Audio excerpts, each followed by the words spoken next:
समस्या या दुविधाओं में फंस जाते हैं और हम प्रभु को याद करते हुए उसकी ओर आते हैं।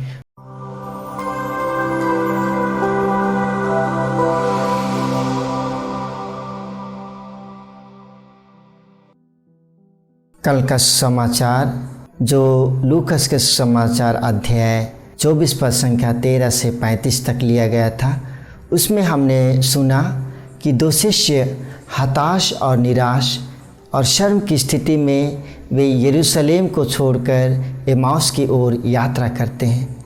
वे हताश और निराश इस बात को लेकर के थे कि यीशु जिसे वे अपना मुक्तिदाता उद्धारकर्ता मानते थे, वे अब क्रूस पर मर चुके हैं।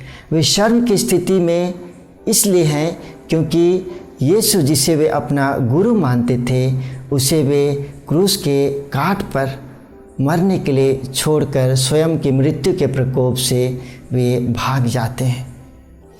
जब ये शिष्य एमाउस की ओर यात्रा कर रहे हैं तो पुनर्जीवित प्रभु यीशु एक अजनबी की तरह उनकी यात्रा में सम्मिलित हो जाते हैं और उनसे बातचीत करने लगते हैं।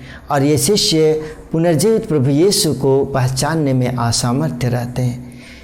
ये शिष्य प्रभु यीशु को उस वक्त पहचानते हैं जब प्रभु यीशु उन्हें खाने के लिए रोटी का टुकड़ा देते हैं। जब ये 2 शिष्य पुनर्जीवित प्रभु यीशु को पहचानते हैं तो वे अपनी यात्रा को वहीं रोककर वे अपना जो अनुभव है पुनर्जीवित प्रभु यीशु के बारे में उसे बतलाने के लिए वे यरूशलेम वापस आ जाते हैं।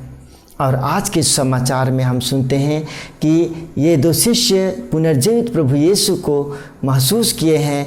वे अन्य शिष्यों के सामने पुनर्जीवित प्रभु यीशु के बारे में बतलाने लगते हैं। इसी बीच में पुनर्जीवित प्रभु यीशु उनके सामने प्रकट होते हैं। ये भयभीत और डरे हुए शिष्य जब पुनर्जीवित प्रभु यीशु को देखते हैं तो वे उसे भूत या प्रेत मान बैठते हैं, लेकिन प्रभु यीशु उन्हें यह कह करके संबोधित करता है, तुम्हें शांति मिले।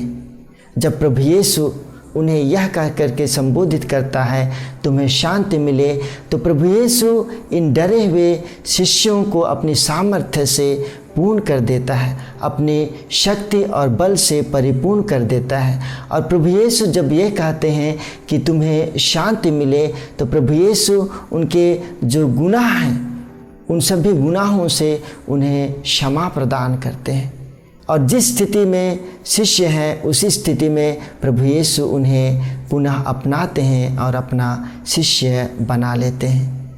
ख्रिस्त में प्यारे दोस्तों, हमारे जीवन में भी हम अपने पुनर्जीवित प्रभु यीशु का परित्याग उस वक्त करते हैं जब हमारे जीवन में हम प्रभु यीशु का महत्व कम देते हैं। और प्रभु यीशु को महत्व देने के बजाय हम अपना जो कार्य है जिसे हम अपने दैनिक जीवन में करते हैं, अपना जो कर्तव्य है जिसे हम निभाते हैं, उसको हम प्रथम स्थान देते हैं। और जब अपने कार्य और अपने कर्तव्य को प्रथम स्थान देते हैं तो हम प्रभु यीशु से हम धीरे धीरे उसे छोड़कर दूर भागने लगते हैं। और जब हम प्रभु यीशु से दूर भागने लगते हैं तो किसी प्रकार की समस्या या दुविधाओं में फंस जाते हैं और हम प्रभु को याद करते हुए उसकी ओर आते हैं। तो पुनर्जीवित प्रभु यीशु हमें हम जिस स्थिति में हैं उस स्थिति में हमें अपना लेते हैं और हमें सामर्थ्य और अपने अनुग्रह से परिपूर्ण कर देते हैं। इसलिए ख्रिस्त में प्यारे दोस्तों, हमारे जीवन में सर्वप्रथम स्थान हमें अपने प्रभु यीशु को देना है। और जब हम हमारे जीवन में प्रभु यीशु को प्रथम स्थान देंगे तो हमारा कार्य जिसे हम करते हैं, अपना कर्तव्य जिसे हम निभाते हैं, उस पर पुनर्जीवित प्रभु यीशु की अनुग्रह और कृपा बनी रहेगी। और जब प्रभु यीशु की अनुग्रह और कृपा हम पर, हमारे कार्य पर, हमारे कर्तव्यों पर बने रहेगी तो हम उन कार्यों को और उन कर्तव्यों को हम अच्छी तरह से कर पाएंगे और निभा पाएंगे। इसलिए ख्रिस्त में प्यारे दोस्तों, आइए हम हमारे जीवन में पुनर्जीवित प्रभु यीशु को हम अपना प्रथम स्थान दें। आमीन।